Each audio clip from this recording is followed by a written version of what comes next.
تقسیم پر، اوروں کو ملے ہیں مال و زر، ہم کو ملی تعلیم پر۔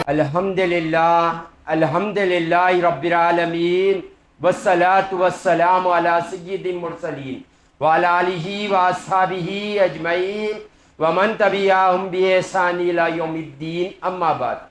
قال اللہ تبارک و تعالی فی القرآن المجید والفرقان الحمید، فاعوذ باللہ من الشیطان الرجیم، بسم اللہ الرحمن الرحیم، وبالوالدین احسانا، صدق اللہ العظیم۔ میرے زندگی کا مقصد تیرے دین کی سرفرازی، میں اسی لیے مسلمان، میں اسی لیے نمازی۔ محترم و مکرم عزیز سامعین کرام، السلام علیکم ورحمۃ اللہ وبرکاتہ۔ ماں باپ یہ اللہ کی سب سے بڑی نعمت ہے۔ جنہیں والدین ہے انہیں پتا ہے کہ والدین کتنی بڑی نعمت ہے۔ ماں باپ وہ ہستی ہے جو روئے زمین پر آپ سب سے زیادہ کوئی محبت کرتے ہیں تو وہ ماں باپ، اور اللہ تعالیٰ نے اپنا ایک راز ماں باپ کو بنا کر بھیجا ہے۔ جن کے والدین کے ساتھ جن کا حسن سلوک اچھا ہو، اس سے اس کا رب راضی ہے۔ اگر ہمارا حسن سلوک والدین کے ساتھ صحیح نہیں ہے، ہمارا رب ہم سے ناراض ہے، اگرچہ ہم عبادت گزار کیوں نہ ہو۔ حضور پاک صلی اللہ علیہ وآلہ وسلم نے ارشاد فرمایا، والدین کی رضا میں اللہ کی رضا ہے، والدین کی ناراضگی میں اللہ کی ناراضگی۔ اگرچہ ہم لاکھ عبادت گزار ہوں، دن میں روزہ رکھتے ہو، رات میں قیام کرتے ہو، اگر والدین ہم سے راضی نہیں ہے، ہمارا رب راضی نہیں۔ اللہ نے واضح ارشاد فرما دیا اپنے محبوب پاسم سے، کہہ دو اپنی امت سے، اللہ اس سے راضی ہے جس سے والدین راضی ہے، اللہ اس سے ناراض ہے جس سے والدین ناراض ہے۔ تو ہم یہاں ٹھہر کر یہ سوچیں، کیا ہم یہ چاہتے ہیں کہ ہماری اولاد جہنم میں جائیں؟ کیا ہم یہ فکر کرتے ہیں کہ کیا ہماری اولاد جنت میں جائیں؟ ہمیں یہ غور کرنا ہے، کیونکہ ماں باپ کا سب سے بڑا جو فریضہ ہے اولاد کی دینی تربیت ہے، اور آج ہم اس سے کتنا پیچھے ہیں ہم خود بہتر جانتے ہیں۔ کسی سے پوچھنے کی ضرورت نہیں ہے، دل خود ہمارا ایک مفتی ہے، اس سے فتویٰ لو اگر آپ کا ضمیر زندہ ہے۔ کیا ہم نے اپنی اولاد کی دینی تربیت کی؟ ہاں، اگر وہ الگ بات ہے، وہ بالغ ہونے کے بعد خود دین نہیں سیکھا، وہ گناہگار ہوگا، مگر جب وہ نابالغ تھا تو کیا ہم نے اس کی دینی تربیت کی؟ ماں باپ کا سب سے بڑا جو فریضہ تھا کیا ہم نے ادا کیا؟ اور آج یہ شکوے قطع نظر آتے ہیں کہ اولاد ہماری نہیں سن رہی۔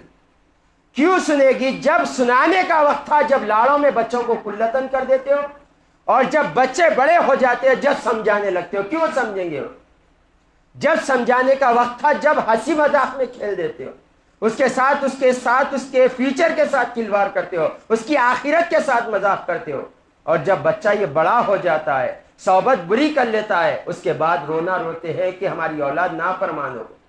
یہ کہتے ہیں کہ کہاں اولاد سنتی ہے، یہ کہتے ہیں کہاں اولاد ماں باپ کو سمجھتی ہے آج کے دور۔ تو یہ غور کرنا چاہیے، کیا ہم نے اپنا فریضہ ادا کیا ہے؟ ایک ماں اپنے بچے کو چرکا لگنا پسند نہیں کرتی، ایک ٹھوکر لگ کر گر کر زخم ہو جائے پسند نہیں کرتی، پھر ماں کا اتنا سخت دل کیسے ہو گیا ہے کہ اپنے بچے کو جہنم میں ڈال رہی ہے؟ آج ہم جتنی تعلیمات دنیا کی اولاد کو دے رہے ہیں، کیا دین کی تعلیمات دے رہے ہیں اپنی اولاد؟ اللہ ماشاءاللہ گھر ہوں گے، 1,00,000 گھر میں ایک گھر ہوگا جو بچے کو دینی تربیت دے رہے ہیں۔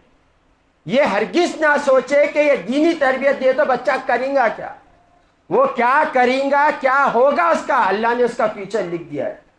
آپ چاہے دنیاوی تربیت کرے چاہے دینی تربیت کرے، اللہ نے جو اس کی تقدیر میں لکھ دیا وہ بن کر رہے گا۔ آپ اپنا فریضہ ادا کریے، اس کو دینی تربیت دیجیے۔ آج لوگ لاکھوں روپے کے ڈگریاں لے کر نوکری کے لیے ترس رہے ہیں، اور اللہ تعالیٰ عالم دین تو اللہ نے ایسی عزت عطا فرمائی ہے، گھر بیٹھے اللہ تعالیٰ اسے رزق پہنچا رہا ہے۔ تو ہمیں اپنے آپ پر غور کرنا ہے۔ آج ہم اپنی اولاد کی تربیت نہیں کریں گے، یہ اولاد کل جہنم میں جلے گی۔ اللہ واضح ارشاد فرماتا ہے قرآن میں کہ اپنے والدین کو اف نہ کہو، اور آج ہماری اولاد ہم سب اونچی آواز میں بات کرتی ہے، ہماری اولاد ہم سے گالی گفتار کرتی ہے، ہماری اولاد ہمیں گھر سے نکالتی ہے، ہماری اولاد ہمارا قتل کرتی ہے۔ کیوں؟ کیونکہ ہم نے اسے ماں باپ کا مقام نہیں بتایا۔ ہم آج اپنی اولاد کو اللہ کی بارگاہ میں جھکنا نہیں سکھائیں گے، وہ کبھی آپ کے سامنے جھک کر نہیں ٹھہرے گی۔ اپنی اولاد کی تربیت یہ ایسے کرے کہ اسے اللہ اور رسول کا فرما بردار بنا دے، آپ دیکھیں گے کبھی زندگی میں وہ آپ کی نافرمانی نہیں کرے۔ آپ اپنے بیٹے کو ایک کو ڈاکٹر بنائیے، ایک کو انجینئر بنائیے، ایک کو وکیل بنائیے، دیکھیں گے آپ اس سے ڈرتے ہوئے بات کریں گے۔ ایک بچے کو عالم دین بنائیے، آپ دیکھیں گے وہ بچہ آپ سے ڈرتے ہوئے بات کرے گا۔ کیوں؟ اگر میں اونچی آواز میں کروں گا تو اللہ تعالیٰ میرے تمام نام اعمال ضائع کر دے گا، وہ مجھ سے ناراض ہو جائے گا اور میرا ٹھکانہ جہنم بن جائے گا۔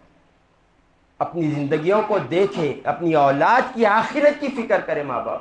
یہ دنیا کیسے بھی گزر جائے گی، کھا کر پی کر سو کر کیسے بھی گزر جائے گی، مگر آخرت اعمال پر طے کی جائے۔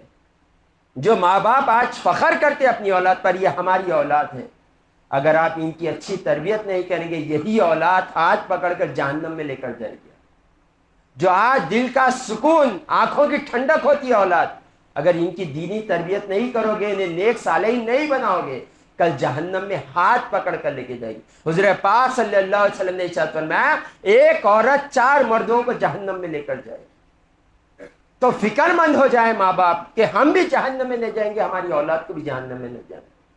اپنی اولاد کو دینی تربیت کرے، فرض ظلم سکھائیے اپنی اولاد کو۔ آج ہمارے مسلمان کا یہ حال ہو گیا ہے، اپنے آپ کو مسلمان کہتے ہیں، مسلمان کی تعریف نہیں معلوم، ایمان والے کہتے ہیں ایمان کی تعریف نہیں معلوم، اللہ کو مانتے اللہ کی تعریف نہیں معلوم، ایمان کے ارکان نہیں معلوم، اسلام کے ارکان نہیں معلوم، حتیٰ کہ یہ حال ہو گیا ہے کہ دن میں کتنے نمازیں ہوتے ہیں وہ نہیں معلوم۔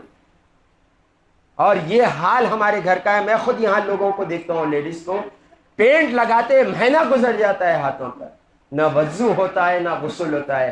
کیسے نیند آتی ہے وہ ماں باپ کو جو ایک وقت کی نماز چھوڑتے ہیں۔ اپنی اولاد کی فکر کرے آخرت کی۔ آج ماں باپ کا سب سے زیادہ جو حقوق پامال کر رہی ہے وہ اولاد کر رہی ہے۔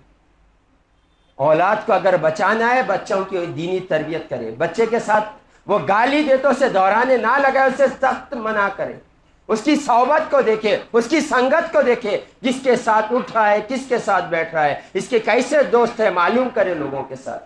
اگر یہ معلوم نہیں کرو گے بڑا پچھتاؤ گے۔ اپنی اولاد کی فکر کرے، آج فکر کر لو گے 2 جہاں میں کامیاب ہو جاؤ گے۔ وآخر دعوانا الحمدللہ رب العالمین۔